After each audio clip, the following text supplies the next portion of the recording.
So has your party been destroyed before it's even began? We've got some drama today, and I'm not doing this to cover drama for the sake of it. It's just that we need to be discussing this because, not gonna lie, the left have the ideas to make this country better, but when it comes to building something, we are hopeless at it. So the latest news on your party, it still doesn't have a name, but for the sake of it, I think we're all just going to say your party.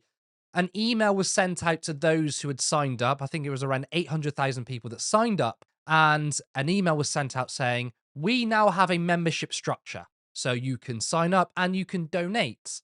And it seems that 20,000 people had already signed up to this membership portal. What's going on? Because some people are claiming that this is some kind of hack or an unauthorized email. And obviously, look, I'm not someone who's really inside all this. I'm looking from the outside and I'm confused. I mean, I thought, wow, this is great. The party is finally deciding to, get on with it and build up a party and a membership. But it seems like that's not the case. There was silence from Jeremy Corbyn. He hadn't said anything. So people are speculating, why is only Zara Sultana talking about this and Jeremy isn't?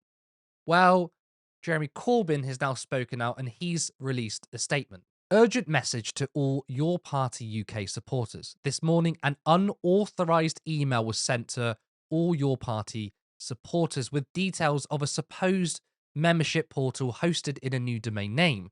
Legal advice is being taken.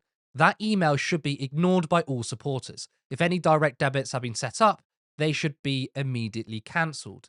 The agreed process was announced on the 1st of August. The Independent Alliance group of MPs, Jeremy Corbyn, Zara Sultana, Iqbal Mohammed, Adnan Hussein, Shoka Adam, and Ayub Khan, are stewarding and accountable for the foundation process for the new party, leading to an inaugural Democratic conference in the autumn.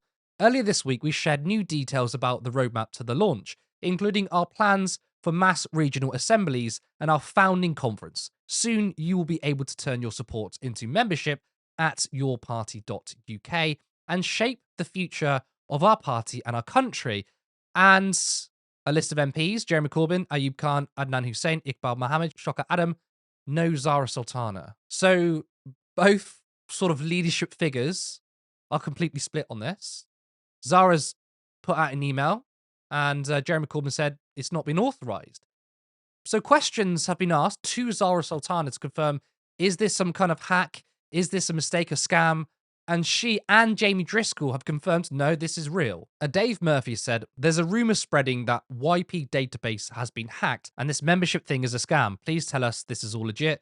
And then atted Jeremy Corbyn and Jamie Driscoll.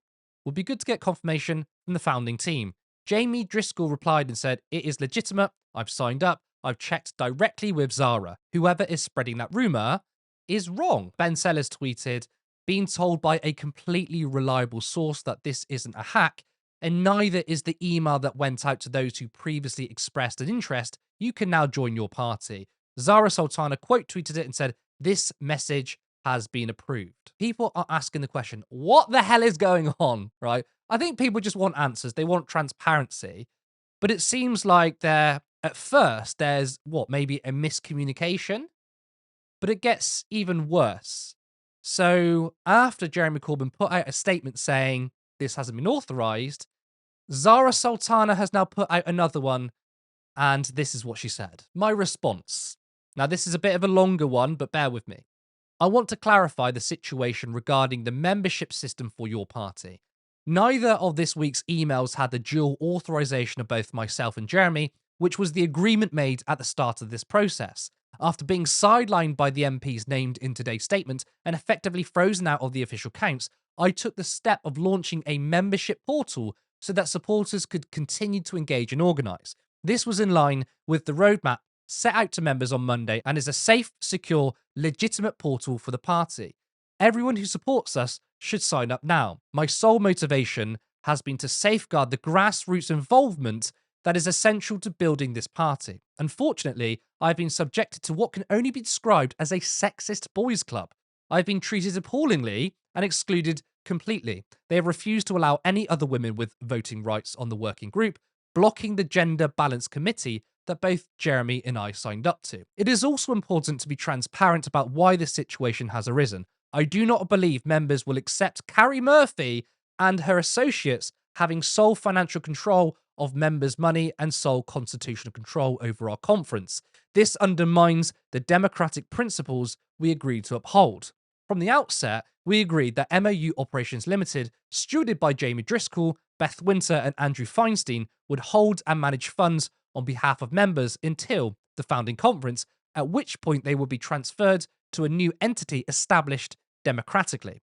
Every penny so far has gone to MOU operations, and this continues to be the case within our new membership portal. This, to be clear, is members' money, and our members must decide how it is spent. This arrangement was designed to ensure transparency, accountability, and protection against the concentration of financial control in the hands of any one person.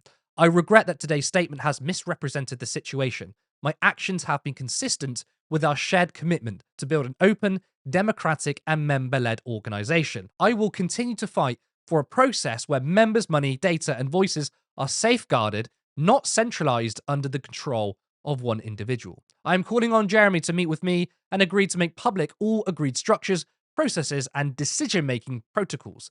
Doing this will restore hope for our members and ensure nothing like this can ever happen again. This party is more important than any one person, and we all owe it to the movement to deliver a truly democratic and socialist party.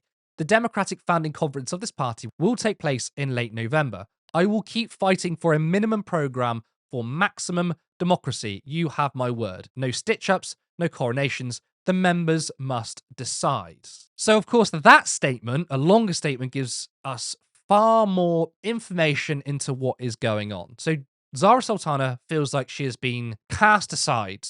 She believes it's a sexist boys' club. And that, let's be honest, she is behind, obviously, just driving this membership portal. This is obviously consistent behaviour with what happened with the launch of the party. Now, many people were asking questions. Why is Jeremy Corbyn not starting a new political party? Why didn't he start it before the general election, which, would have been a good idea? And then Zara Sultana came out and said, we are starting a new party. It's me and Jeremy Corbyn. From the beginning, there was clearly a split because Jeremy Corbyn came out and said, that's not quite the case, but oh fuck. And it is understood that for years, there has been a left-wing party in the making.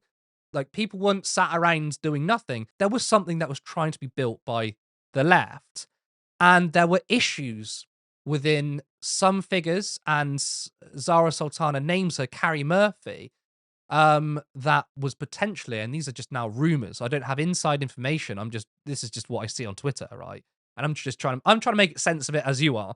That Carrie Murphy has been someone who wants to see sort of top-down control, apparently anyway.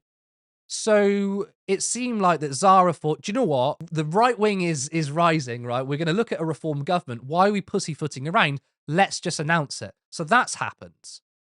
And there have been sort of rumors of splits already. Of course, the latest thing we heard was Adnan Hussein, who doubled down on his gender-critical and transphobic comments. Zara Sultana said this party is going to be unashamedly progressive. And we can clearly see that there's sort of a divide between at least Adnan Hussein and Zara Sultana. Now, of course, this blows it up.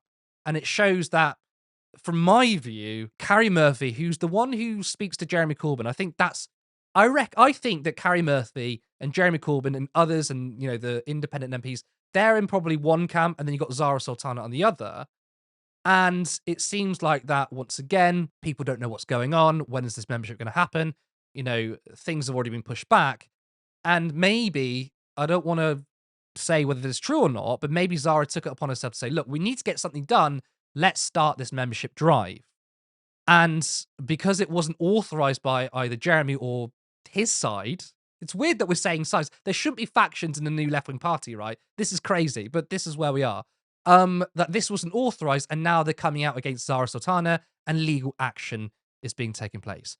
Now, what do I think about this? Because I think people watching, a lot of people know about this information, but I do think they want to hear what other people think about it. And what I think about this is, number one, Zara Sultana and Jeremy Corbyn are people who I massively support. They are MPs who have good politics, good policies. I support them. I'm also someone who is not factional when it comes to political parties. I am not a member of a political party. You've seen also my vocal support for Zach Palansky and the Green Party. So I don't take sides in this. I'm not going to say I'm Team Zara or Team Jeremy or Team Green. That is not what I want. What I want is a left wing movement. And I want it to be seen in either just the Greens or the Greens and this new political party. There just has to be a left wing movement. That's where I'm personally at. So I don't want to be engaging with, I'm on this side and this side is really, really bad. What I want is a left wing movement, but I also have to be objective. And my objective view on this is a shit show at the moment. It is a shit show. Now, maybe in the future, all of this gets resolved because at the end of the day, if this conference is going to go ahead and it's a membership thing and it's decided by the members, then internal squabbles and egos won't matter because it will be ironed out by the membership. The problem is you need to get to the situation where membership is empowered, and we don't know if that's going to happen. At the beginning of this video, I said the left had the good ideas and the ideas that can improve people's lives, right? Everyone's lives in this country. But the left are always infighting. We are terrible at building organizations, and this is another example of it. Now, when it came to the beginning, when the party was announced, it was a bit confusing. There was no name. I thought that's not a big deal. People are going to forget about it in a year's time. This is different though, because this shows a deep split. It shows there are legal issues involved. And my biggest worry is the fact that people won't trust this party. They won't trust the structures. Because if you've pledged money to the party already and given your data to the party thinking this is the membership, right? And we don't really know whether it is or isn't, right? And then you've got Jeremy Corbyn saying this isn't legitimate and other people saying it's unauthorized. Then if there is an agreement between them and the membership does start, people are going to be thinking, why would I want to give my money and data? Because I can't really trust it. So potentially this party is dead and buried before it begins. That is not my hope. My hope is that this party is wildly successful, but I also want this party to be democratic. I really, really do not want another left-wing party that is kind of controlled from the top. I don't want that because we already have a left-wing party, which is the Green Party. And by the way, that's not top-down. That's pretty democratic. Membership decides policy. So if it's just going to be another left-wing party with lots of egos and stitch-ups, what's the point? The difference from sort of your party is that the entire structure was fully democratic. And something that was never going to be seen. Something that was similar to Syriza in Greece. That was something that's quite exciting because it would have been a huge tent with loads of different ideas. But if it's not going to be that, then what's the point? So I don't know what to make of this going forward. All I can say is this is a shit show. This is going to get very bad headlines. And it makes the entire left look terrible. It makes Zara look bad. It makes Jeremy look bad. No one looks good in all of this. I don't know if there's a hero or villain in this. I don't want to do that. I think that's also black and white. I don't want to start charging accusations with people. I'm not asked about that. I'm sick of egos. I'm sick of personalities. I just want a democratic party. But no one looks good in all of this. So that's the updates on what the hell is going on here. I really, really hope that this time next year, they're going to be laughing about this. And even though there might be some personal gripes in the future, a democratic party is built and personal feelings don't matter. But at the moment, things do not look good. Remember that we have live shows 3 times per week, every Monday, Wednesday, and Friday at 7:30 p.m. discussing the latest political stories. We are trying to go full-time and grow this channel. You can support us by going to turnleftmedia.co.uk/support. There you can support us monthly via Patreon, or there is another link to a one-off donation. Alternatively, you can become a YouTube member for just 99p. Remember to like this video, subscribe if you haven't already, and I'll see you soon.